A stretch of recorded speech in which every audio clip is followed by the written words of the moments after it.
Welcome to Beyond the Broadsheet, a podcast by the Lincoln County News. We are a community newspaper based in Midcoast, Maine, and we provide the most comprehensive, in-depth coverage available anywhere of the 18 towns and one plantation that make up Lincoln County. My name's Molly Rains, and I'm a reporter here. And I'm Piper Pavelich. I'm the other reporter here. And I'm Maia Zewert, the editor. Yes. Oh, we got all the girls up at the house.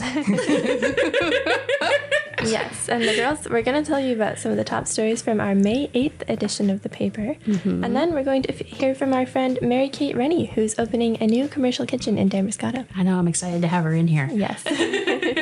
I'm excited to talk about the freeze drying of food. Oh, yes. Because we've got to benefit from that earlier this week. I'm going to say something later that you're going to love, but I'll save it for later. Excellent.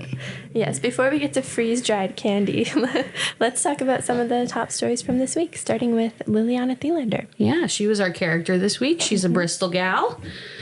She moved around here in about 2009. She moved to Wiscasset, bought a house in Alna in 2011, went to Bristol about 2015. Mm-hmm. But she started all the way in Venezuela. Yes.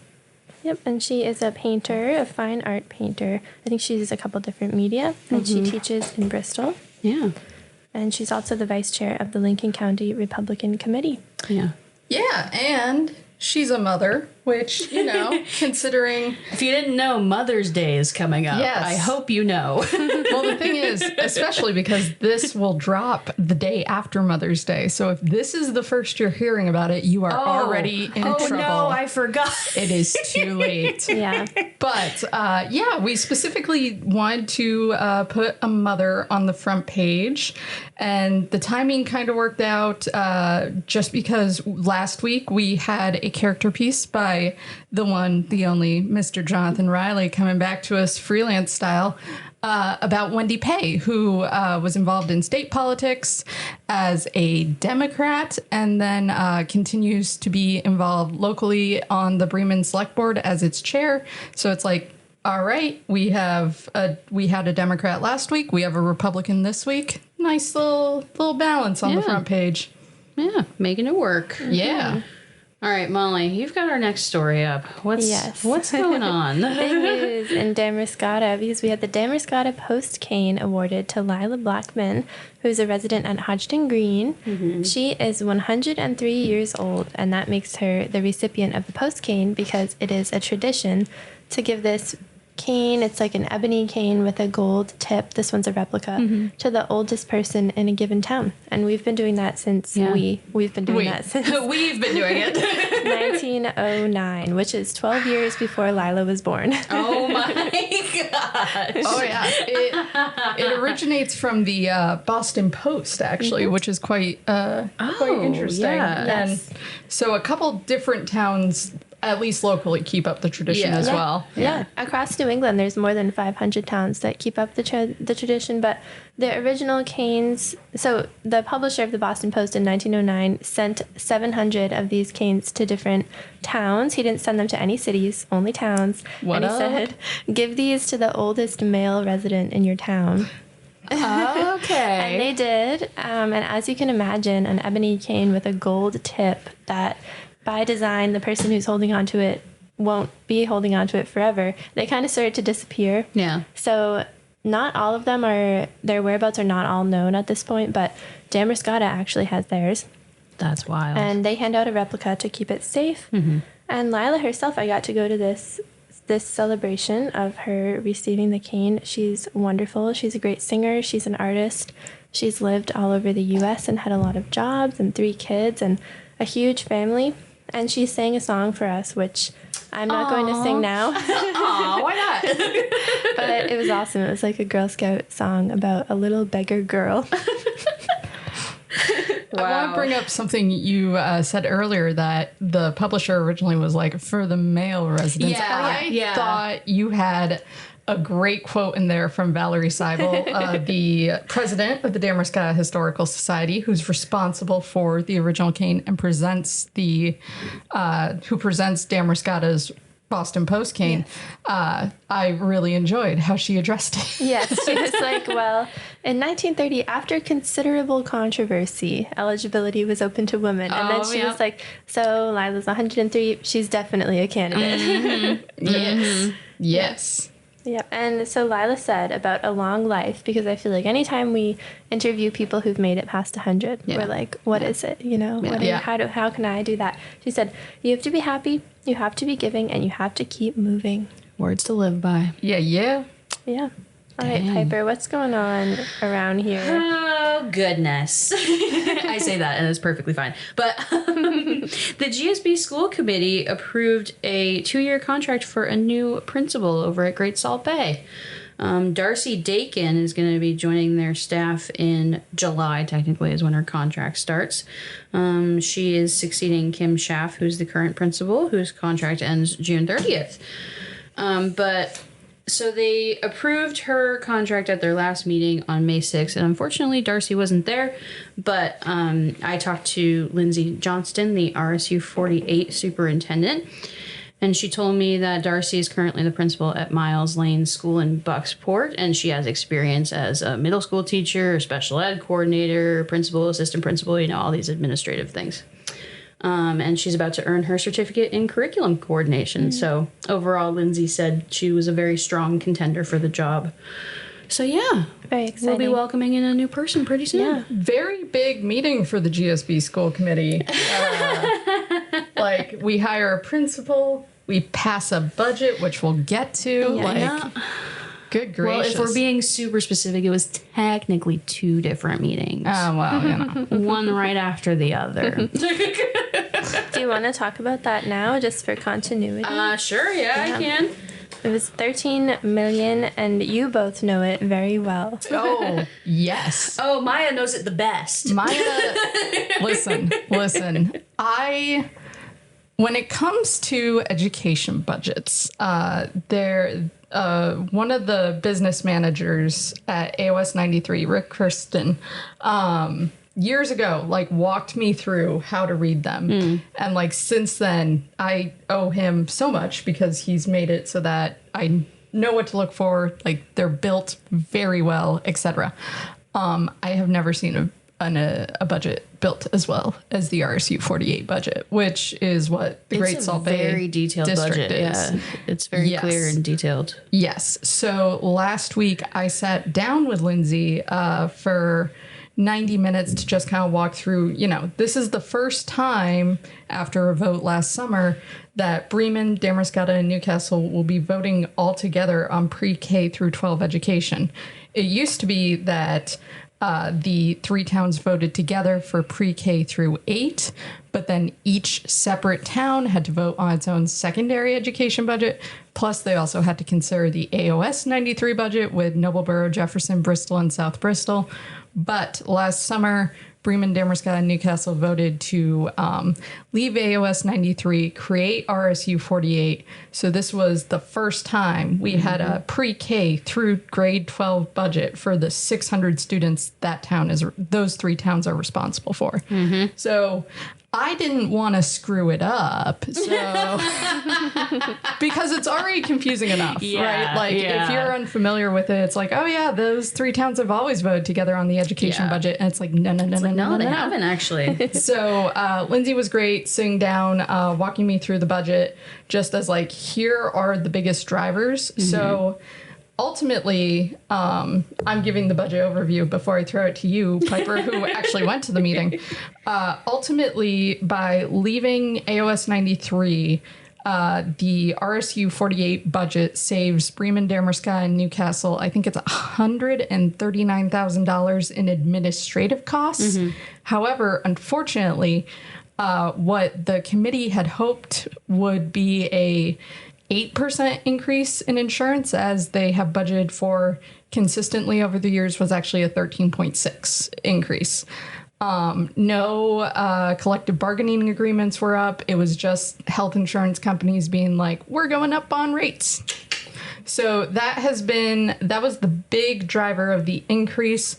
There are also more students attending secondary education, private secondary education institutions. Since RSU 48 does not have a public high school, those students get to choose where they go.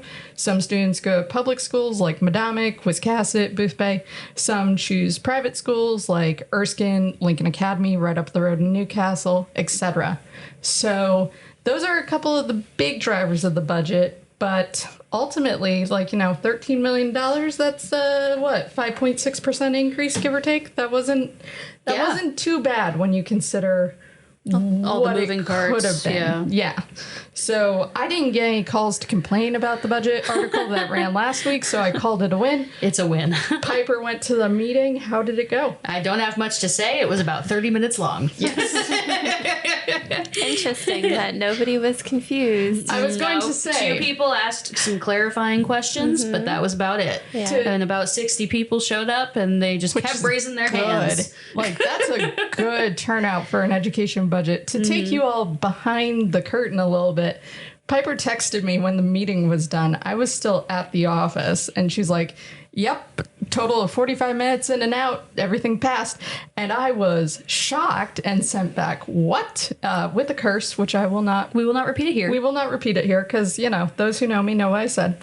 And I double texted and said, maybe it's because they all read my super in-depth article and were like, you know what, no notes. And then I followed up with a GIF of Chris Evans laughing very, very hard.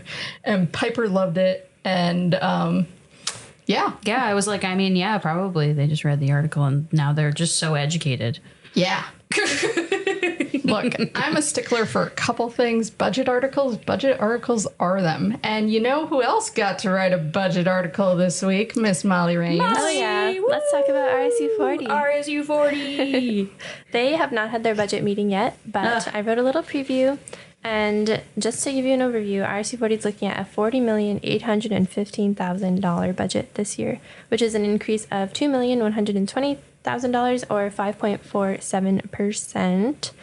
Kind of like we just talked about, insurance was a major driver. I think they expected, just like GSB, to see an increase below 10%, but it was well above, like 14 plus. So that's crazy. Yeah. And yeah, we're seeing it pretty much across the county in school districts, which is really interesting. Yeah, wages and insurance are the big ones.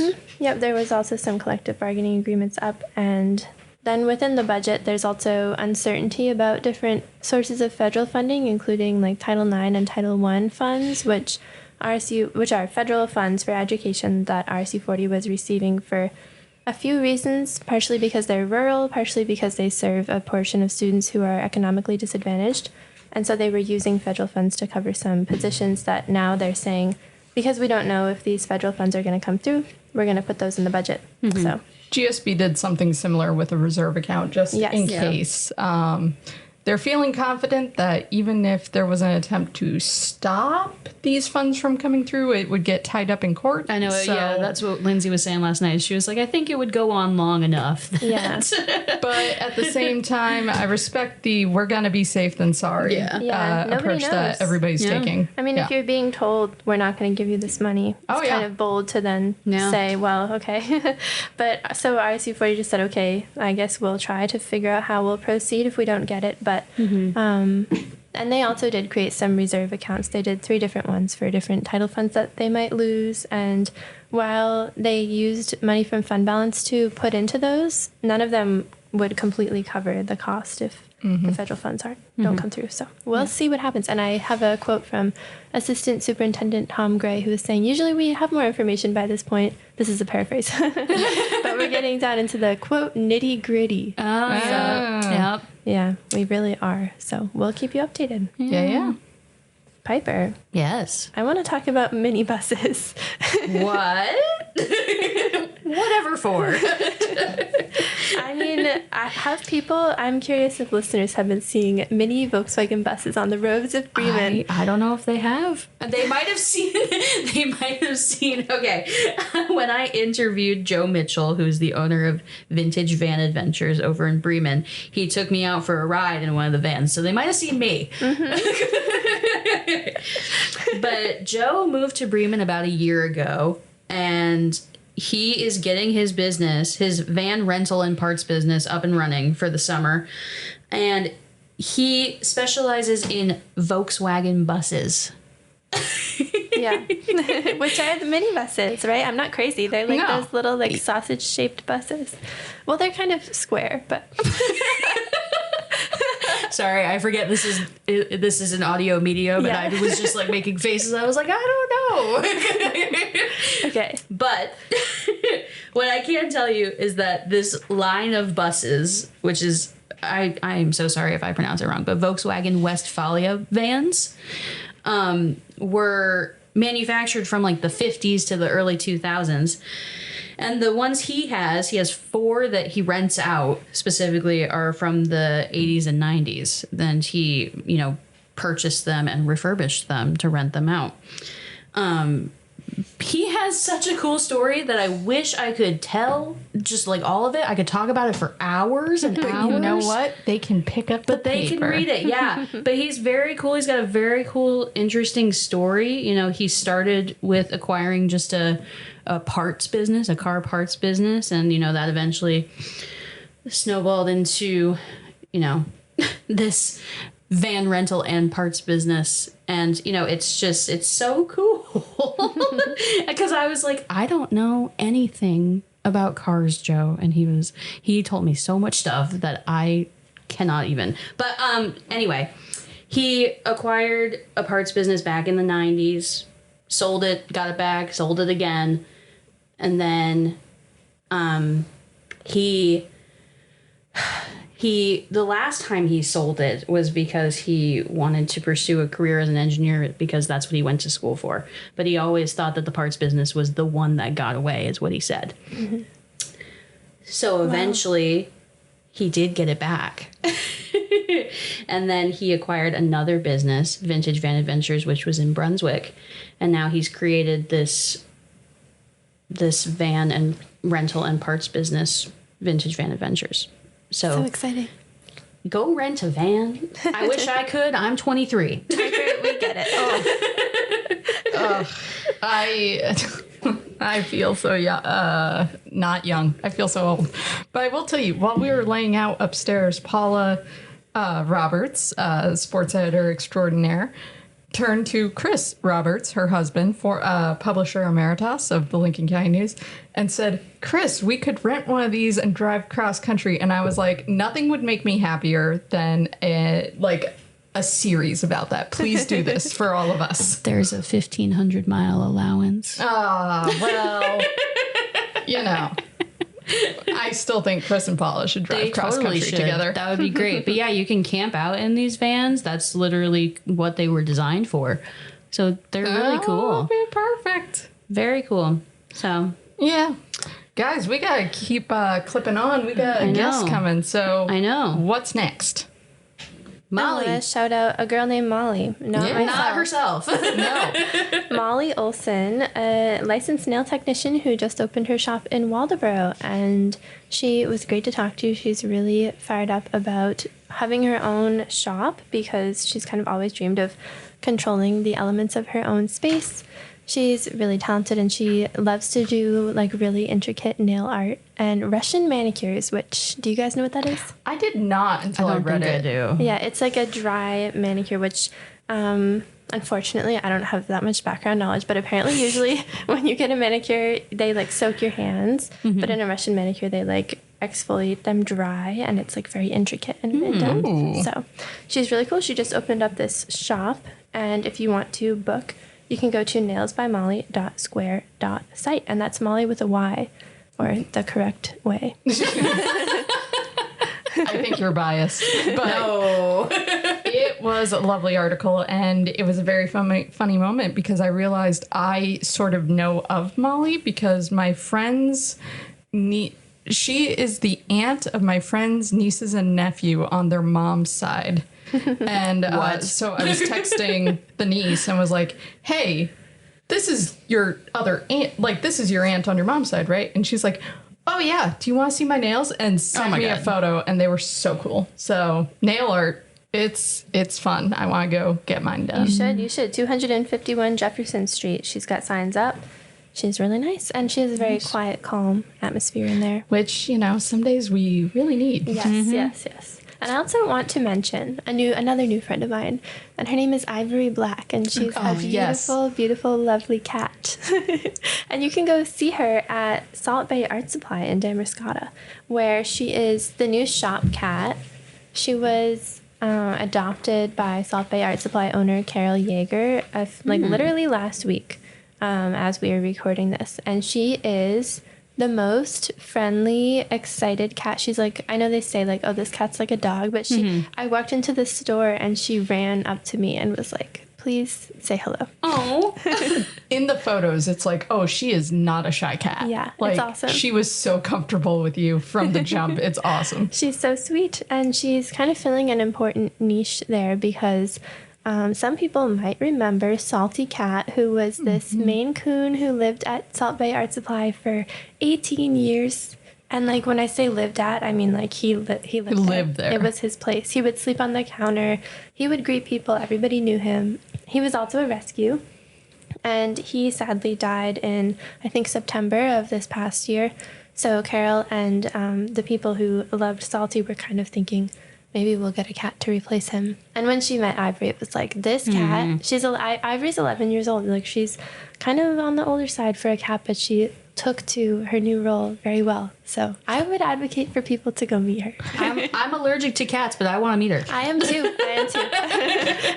I would advocate for the adoption of more older animals. Like in 11 years, we've talked about Hedgehog Our here 18-year-old before. Hedgehog. John Roberts, the publisher, will sometimes bring in his 9-year-old Labradoodle that he adopted after its owner unfortunately and sadly passed away. But like, let me tell you, 9-year-old Labradoodle, best dog, Hedgehog, 18. Like, I mean, very good dog. Good dog. A best dog, like, you know, she'll tell you what she wants and when she wants it. I love that about her. I respect it. She's earned the right. Like, even when she does yell at me, I'm like, yes, tell us what you want. Yes, we love a woman who communicates what she wants. And that comes with maturity and self-awareness. Yes. True. Oh, she is self-aware. Yeah.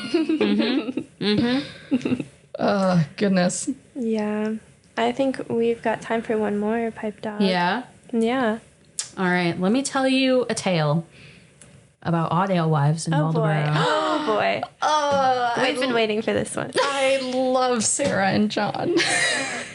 This may come as news to some people, but Odd Alewives has dropped the brewery side of things.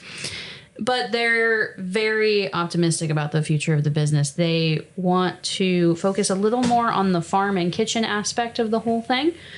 So, you know, they've been there since 2018, and they started with, Maya wrote the original article. That's right. And, you know, they started with wanting to open a brewery. Yep. And that was the big thing. So, you know, I think it came as a bit of a surprise to some people, at least is what Sarah said. But, you know, this is what they feel is the right thing to do.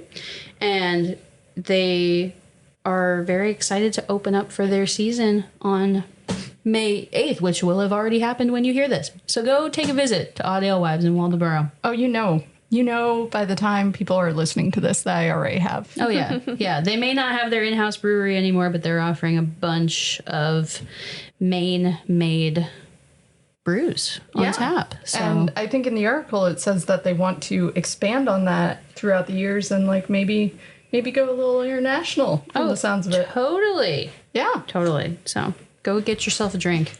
And there's much more to like in this week's edition, including someone we're about to talk to for our second segment. So stick around.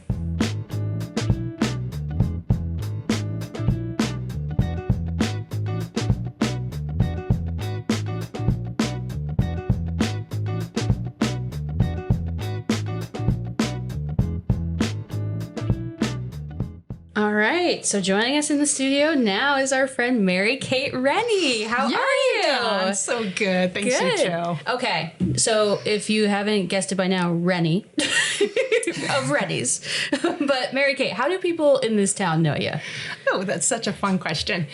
With many different answers. Yes. Well, Yeah. it's kind of like job titles around here, right? Yeah, I know. Yeah, we could go on, but I won't. So I spent the 20 plus years at Reny's doing more anchoring things in the communities that we're in. And so that job was just so grounding and amazing. And so I think my role as the TVA, the Twin Villages Alliance chair, might be, the most, noticeable role that I played in the community. So I was also very involved with downtowns and different things. Yeah. Yeah, I think that's it. Yeah. Yeah. And just like out and about. Out and about. Community Involved with all that. events. Yeah. This community is so grounding and I love it so very much. So that could be too. Yeah. Yeah. But now you have something new going on, which Miss Piper got to write about this week. I know, and I was so excited. When you emailed me, I was like, oh my gosh, Mary Kate emailed me. Oh, come on. But Mary Kate, you are opening a commercial kitchen in Damariscotta. I am, and it is coming right along. I'm really hoping it'll be by end of this month. Yeah. It's been a long road, but all good things are worth the wait. Indeed. And like this one, I mean, based on the article, like it sounds like it is. I mean, we were talking a little bit before we started recording, but like, when you want to cook with people, there's, sometimes it's like apartment kitchens are tiny or cramped, but I hear you. Yeah. it's something we need. So can you tell us a little bit about the vision for Local Batch Kitchen? Yes, thank you for that. People have looked to me and said, well, why a commercial kitchen? And I just, in these times, as I just said, this community has always grounded me and it's just been a pleasure. And now with the craziness of COVID, even though we feel like we're a little bit past that, but it's a little chaotic for everybody. And so for me, the non-negotiable is just building my resiliency in every way.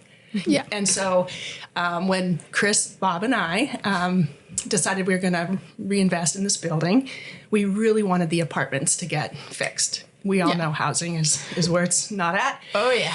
And that building had been somewhat empty, and we just wanted to do that. And so that building has always had 2 commercial spaces in the front facing Elm Street.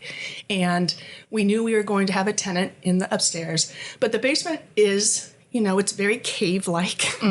And although it's very fun, it just didn't translate to an apartment. And so I have been really into food preservation lately and not wanting to have my fermentation station in my kitchen, all those things, right? Yeah. And so I am also dabbling in trying to create a couple recipes that may be, farmer market kind of thing. And so all those processes of bringing a product to market or just having a place to dub, as we say, to kick around in the kitchen, I just said, I can't be the only one who would love to have this opportunity and not have it be, yes, chef. Yeah. Intimidating. Yes. So that's the community piece. Like I just want to build community around sustainability, self-reliance, and my own personal resiliency when it comes to our food situation. Your personal food resiliency is probably very scary right now. We're all looking at, higher food prices and stuff, but we can do a lot. And if we're with friends and things, we can get through that anxiety a little bit. Absolutely. And again, Piper, I'm just going off things you wrote in your article. So don't mind me as I'm like, question. Yeah. So like, I'm thinking, like, one of the things that, again, as someone who lives alone, always kind of had me kind of be like, oh, I'm not sure if I want to get a CSA because I don't know if I can eat X amount of vegetables by myself per week. But, I know from growing up in Iowa, my mom always did canning, but it's like, I don't have space to do canning at my apartment. I don't have space to put the stuff for canning at my apartment. It sounds like this might offer a solution to that. It will. Thank you for that lead up. There's several things there, Maya, that you bring up. So the intimidation around canning as well. A lot of people think, well, I don't want to kill myself. Yeah. How do I do this? There are safe ways to can. And as Piper and I discussed, there are some barriers. For example, pressure canning is a great way to preserve food, make it shelf stable for low acid foods. So I have pressure canners at Local Batch Kitchen. I want to rent them out to people who know how. And if you don't know how, you can learn from me for an affordable price in classes. And then if you feel up to it or if you want guidance, you can take it home. And then it doesn't always have to be an upfront fee. You know, I really do want to build community around food resiliency. And like, you know, as someone who I'm sure many of us has like gone full force into like, I'm going to do this new habit and I'm going to buy so much stuff for it. Yes. And then like it fades out. Yeah, and that's expensive and it's a waste of money and we've all done it. Oh, yeah. And I think, you know, I really love that question because whether it is, you know, dehydrating or you want to make your own tea for Christmas presents or if you want to like all kinds of food crafts or fun things and you just don't have either a place to do it or the expertise or you don't want to invest that money and then it's going to sit in your closet. Yeah. Yeah. Yeah. That and like KitchenAid mixer. That's another thing that's like, oh, one day, but not now. So, and then, you know, we have one, we will, and we have a larger 20-quart one for the real bakers. But yeah, check it out. You might not even, you know, if you use it and you're like, this isn't really what I wanted, you know, because I've done that. Yeah. You buy kitchen equipment, come on. Yeah. It is such a eye candy and all the rest. But if you can check it out. Yeah. Like I have an espresso machine that I've been eyeing and it's like, is that worth the investment? We'll see. We'll hold off. But yeah. Like quick note. Yeah. I'm going to have an espresso machine at Local Batch. Yes. Because you have to, and then the front foyer part of this kitchen is going to feel very, like not living roomy, but definitely the prep place. Like if you're going to use the kitchen, whether you're a professional person who has a food license and wants to bang it out and get your food out of there, that's great. But everyone needs a minute, right? Yeah. There'll be places for you to put your stuff and then there's coffee and there's a place to sit and list and things like that. And then once you go into the kitchen, you know, put the gloves on, all that. Get to work. But you'll have a place just to kind of, you know, settle and figure out your situation. I really like that too, because like I have good friends who, when I go over to their house, like if we're having dinner or something, someone's still in the kitchen. So the kitchen is where we're gathering. So even if you're not like one of the people prepping, I could definitely see like setting up there just to like sit and work on an article because it's that parallel play, sort of like you're doing your thing, I'm doing mine, and it's just peaceful. I agree. And it is a shared kitchen. You know, Piper and I also discussed, you know, all the different names for kitchens like this. You know, a lot of folks just assume it's a community kitchen, which has its own, you know, food security connotations. And so that's why I chose, you know, the community hub piece, because the classes and possible lectures or how-tos are going to hopefully create that community around this DIY wave that I'm sure will be hitting home and meeting the moment. But I think that the kitchen part as well can be very professional too. But if people or a creator wants the kitchen to themselves, that's where, as I told you, the negotiations for the agreement will come into place. But for the most part, it'll be hubbubby. Yes, hubbubby. I like it. I was going to say, you, Piper, got to bring some stuff back for us the other day. I did get to bring some stuff back. So Mary Kate has been kind of experimenting with freeze-dried candy. Yes. I sure did. And I have the extra large Harvest Right freeze dryer for anybody who knows about Harvest Right. And so it's 7 long trays. It's a lot. And I don't want to run a freeze drying episode with empty trays. And so, we had, and candy is amazing, but it's, but my use of the freeze dryer will be for, other things. For example, I, as part of my cooperative extension master food preserver certification, you need continuing ed hours every year. And so I was asked to go to the LO Bean headquarters this month because they have a culture exchange for their employees. And so I'll be bringing freeze-dried sourdough starters with me to donate. And then I'll have little instructions on how to rehydrate it and a little recipe for a non-scary sourdough episode. Like sourdough crackers are amazing and they're super easy. And sourdough pita bread. That was my gateway, because when I first started sourdough, you think you have to make this gorgeous loaf, and Exactly. it makes you stop. Yes. Oh, Yeah, yes. we were talking about it during our interview. I was like, sourdough starters have become such a big deal. Yes. Like, and again, it's one of those things that, you see the Pinterest, like, oh, look at this lovely cut. beautiful. And I'm like, oh, that seems like such a high bar to like clear to get invested And you in don't it. have to. Yes, and they're, it's just flour and water and some gorgeous friendly bacteria. I mean, and you feed it, and as I told Piper, you can neglect it in the back of your fridge. It'll forgive you. And so there's all kinds of fun classes and things we can do with sourdough. oh yes, that might be something that we may need to talk about. Love it. I've also been like semi-joking with Molly and Piper. We have 2 new reporters who will be joining us soon. That I want us to do some sort of like team building stuff. So would it be possible for us to be like, hey, we're all coming in. We just want to learn a skill. Can you just set something up? Yes. Excellent. That just makes me happy. Yes. I'm on him. Yeah. Yes, that's a great idea. And I was, of course, envisioning with the freeze dryer, because although I want, other uses besides candy. Yes. And it's not much to do. I mean, you put the candy on the trays, you put it in the freeze dryer, and you wait 4 hours. Yeah. And so, but a kid party or some kind of fun thing. I mean, they could be there, and then you could maybe bake cupcakes or something. Like you can do totally. a fun little hands-on, again, DIY that makes you feel accomplished, and it's so satisfying. Yes. And like I think it was Skittles, M&Ms, and caramels that you came back with. Yep. Matthew Roberts, who is the eldest son of John Roberts, the publisher. Oh, he went for the Skittles. He's like, this is the greatest thing. This is the funniest thing. I put the bags of candy in our break room, and Matthew happened to be sitting in there when I did that. And I labeled them so everybody would know what it was. And I turned away to walk out, and I immediately heard a bag open.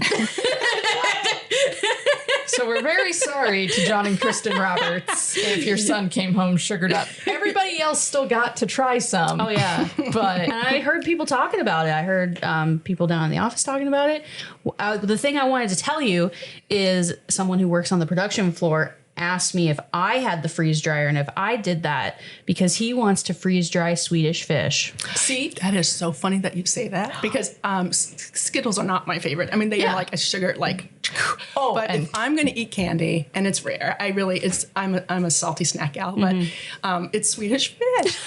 And so the thing is, and you can get me in touch with that person. yes, we will. I know one thing about my very short experience with this freeze dryer is we're going to have to cut them up. We're going to have to cut those little fish up, because they do just go. Yeah, they really just blow up in there.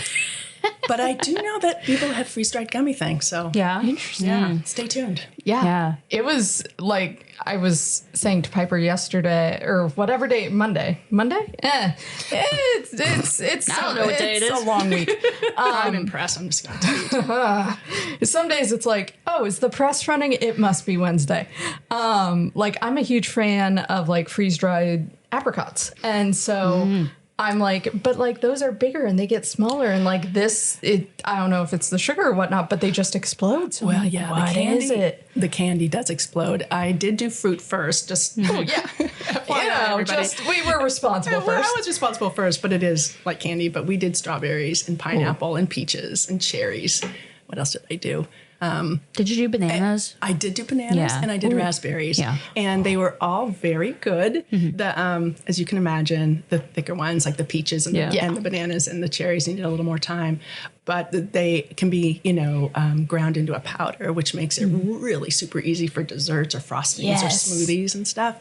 Like a nice little topping on dessert to like add some And it color. retains that tart part of the fruits we love. It's not all just pure sugar. Yes. And I mean, like we were talking about the grocery prices right now. I mean, freeze-dried fruit is more expensive than the actual fruit. So to be able to be like, I am going to go get, a bunch of cherries, which is my guilty pleasure dried fruit besides apricots, and then go somewhere and pay a small fee and just be like, I just want to freeze-dry these. And then I have my own.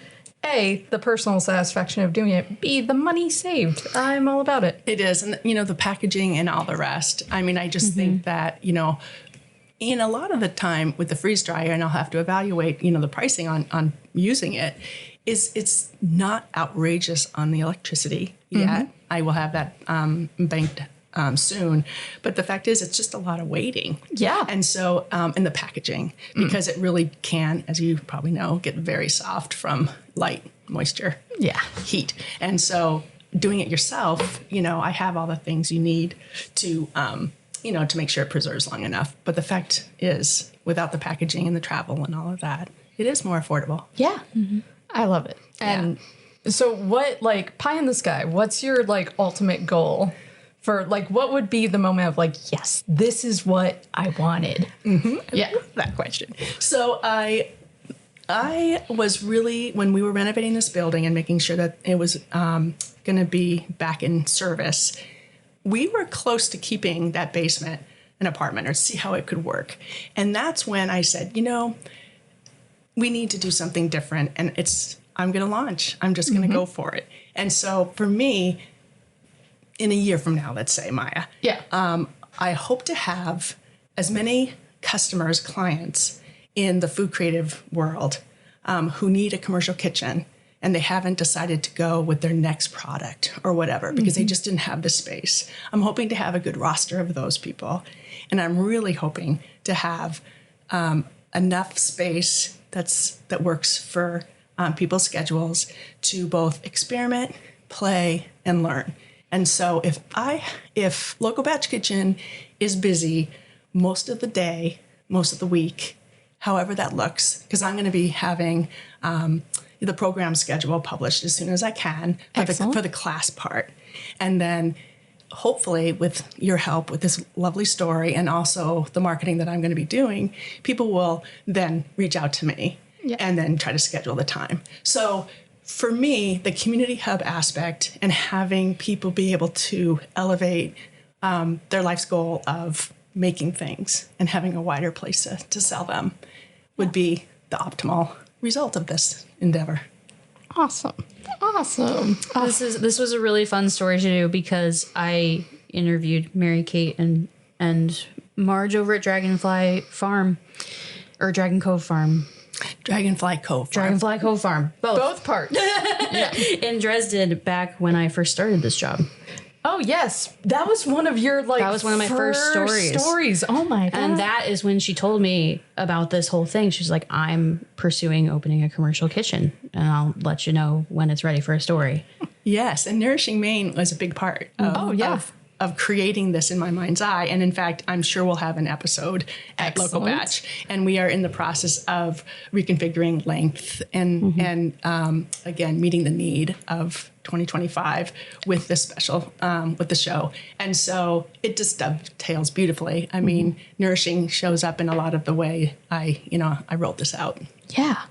And I'm flabbergasted because we were talking the other day how Piper has, in October, it'll be her 2-year mark. And so this is I love when this happens. I love when this happens. It's a full story. You come back. Full circle, I mean. Yeah.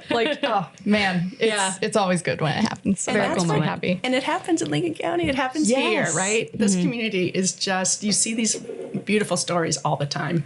At some point, I was talking with the new Newcastle town manager, Kevin Sutherland, who I had never met. And so he was discussing one of the things that someone brought up to him. I was like, oh yeah, I wrote about that. That was only a couple years ago. I went and looked. It was October 2015. I was like, wow. The concept of time means nothing. Fair. Yeah. Oh, I know. I was at a meeting that they had the other night, and I had to tell them that something had happened 10 years ago, and they just did not believe me. Yeah. I've had to double check. My stats too. It's remarkable how fast time flies. Well, one of the things that we're going to ask of you is to keep us posted, because I know I am absolutely serious. I want us to do a joint cooking class together. I would be down.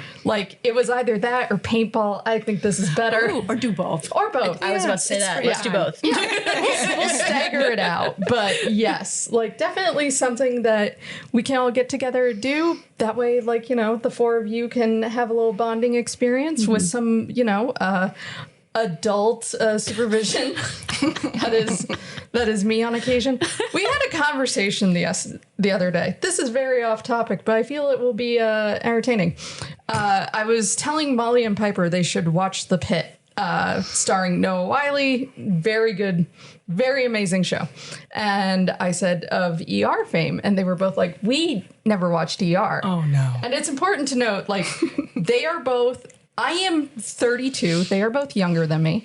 And so I was like, okay, well, first of all, you should go watch ER because if for no other reason than to see young George Clooney.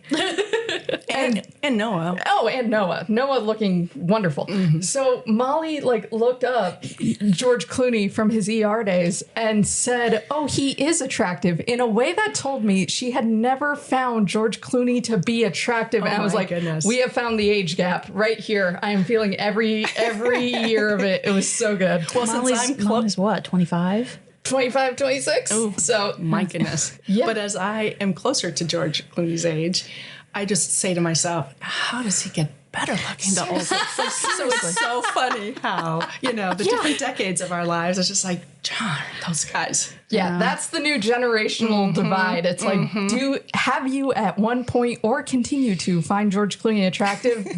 That determines what generation you're in. Yeah. But it is so exciting that you've got such young, amazing people here. Yes. Like it's so good. And I'm very excited for the other two to join us as well. They both need to graduate college this week. So we're excited. My goodness. Yeah. And it'll be a good time. I can't wait. And I can't wait for you. Congratulations. Thank you. Congrats to you. I can't wait. I appreciate it so much. Yeah. And thank you for coming as well. Totally. It's been fun. I was so excited. We were all like, oh my gosh, we should have Mary Kate on the podcast. Yes. Well, thanks for the invite. You are in your element, you two, in this podcast. Keep it up. You do a great job. Oh, thank you. It's all her. She makes me look good. Stop it. Well, we'll have you back too at some point. Thanks, Maya. Yes. All right. Thanks. Thank you. Thank you for listening to Beyond the Broadsheet, a podcast by the Lincoln County News. Production support is provided by Tyler Davis of Tyality Productions. Theme music by Stu Mahan and Sherwood Olin. Have a question or a suggestion? Email us at info@lcnme.com. And if you haven't already, please be sure to rate and subscribe to this podcast wherever you listen. This has been a Lincoln County Publishing Company production.